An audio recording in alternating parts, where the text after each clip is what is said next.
আসসালামু আলাইকুম। আহ, কিছুক্ষণ আগে তোমাদের medical and dental admission test 2025-এর রেজাল্ট পাবলিশ হয়েছে এবং 91.25 মার্কস যে ফার্স্ট হয়েছে। আর হচ্ছে তোমাদের কাট মার্কস হচ্ছে 74। আসলে এরকম যে প্রশ্ন ছিল, প্রশ্ন খুবই সহজ ছিল এবং এরকম প্রশ্নে কাট মার্ক এরকমটা আসবে এটা ধারণা করা গেছিল। আর হচ্ছে প্রথম দিকে যে বায়োলজি তোমাদের কোশ্চেনগুলো কিন্তু একদম অনেক হার্ড, যদি তুমি স্ট্যান্ডার্ডাইজ করো তাহলে কিন্তু একদম ইজি একটা কোশ্চেন ছিল। যদিও বা আসলে অনেক সময় লাক থাকে না, যার কারণে তো তুমি এমন অনেক কোশ্চেন আছে যেগুলো তুমি আসলে পারতা, হয়তো বা এক্সামে কনফিউশন থাকার কারণে তুমি পারো নাই। আলটিমেটলি তোমাকে মেনে নিতে হবে। আর 5,000 সিট, এই 5,000 সিটের ভিতরে 1,22,000 পরীক্ষা দিয়েছে। সুতরাং তোমার যে এখানেই শেষ জীবন এমনটা না, তোমার কিন্তু এখনও অনেকগুলো বাকি পথ। সেটা হচ্ছে মেডিকেল এডমিশন শেষ, তোমার সামনে এএফএমসি আছে, তুমি সেখানে এক্সাম দিতে পারো।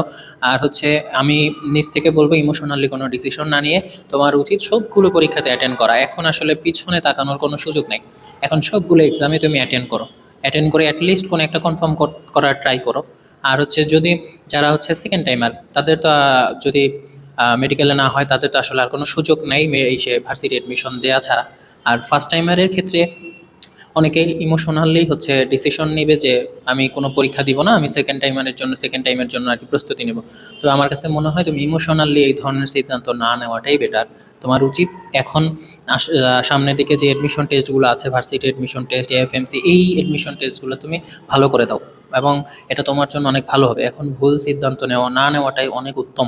এবং তোমার আশেপাশে যদি তোমার বড় ভাই অথবা স্যার থাকে তাদের কাছ থেকে জিজ্ঞেস করে। এখন মন অনেক ভারী, তুমি ইমোশনালি অনেক সিদ্ধান্ত নিতে চাইবে, এটাই স্বাভাবিক। কিন্তু আলটিমেটলি আসলে তোমাকে ভাবতে হবে তোমার সামনের পথগুলো কীরকম হতে পারে, কোন দিকে গেলে। আর হচ্ছে তোমাদের ক্ষেত্রে যেটা যেটা 26 এবং 27 ব্যাচ সামনে পরীক্ষা দিবে, এখন এসএসসি ফার্স্ট ইয়ার এবং সেকেন্ড ইয়ার, তোমাদের জন্য একটা মেসেজ, সেটা হচ্ছে আসলে তুমি মেইন বই ছাড়া কখনোই পারবা না। মেইন বই তোমার জন্য অনেক ইম্পর্ট্যান্ট। সুতরাং যে বই কথাই বলো তুমি, ফিজিক্স বলো, কেমিস্ট্রি বলো, বায়োলজি বলো, এগুলোর হচ্ছে মেইন বই। তুমি তো নিজেও দেখতে পাইতেছো যে সবগুলো প্রশ্ন তোমার মেইন বই থেকে আসছে। সুতরাং আসলে মেইন বই ছাড়া তুমি এক্সট্রা যে কোনো বই পড়ো তুমি ধরা খাবে, এটা 100%। আর তোমার কাছে যেই প্রশ্নটা মনে হয় যে 100% আসবে, ওই প্রশ্ন আসে না। কারণ তোমার চিন্তাভাবনা আর ডাক্তার যারা প্রশ্ন করেন তাদের চিন্তাভাবনা আলাদা হতে পারে। সুতরাং বই পড়াটা খুব গুরুত্বপূর্ণ, বই পড়াটা খুবই গুরুত্বপূর্ণ। এবং তোমাকে আগে বুঝতে হবে কোথা থেকে প্রশ্ন আসে, এই জিনিসগুলা যখন আরও ভালো করে বুঝতে পারবে তখন দেখবা তোমার জন্য ইজি হয়ে যাবে। সুতরাং 26 এবং 27 ব্যাচের জন্য গুরুত্বপূর্ণ মেসেজ, সেটা হচ্ছে মেইন বই। মেইন বই ছাড়া কোনো আসলে সেকেন্ড অপশন নাই তোমার জন্য। আর যারা চান্স পাও নাই তাদের মন খারাপের কোনো কারণ নাই। একটা জিনিস মনে রাখবা, তোমার এইখানে হয় নাই এর মানে অবশ্যই এর থেকে বেটার কিছু তোমার জন্য প্ল্যান করে রাখছেন তোমার সৃষ্টিকর্তা। সুতরাং তোমার সৃষ্টিকর্তার উপরে তোমার বিশ্বাস রাখাটা খুব জরুরি। এখন এই মুহূর্তে তুমি তার উপর বিশ্বাস রাখো, অবশ্যই তোমার জন্য ভালো কিছু হবে।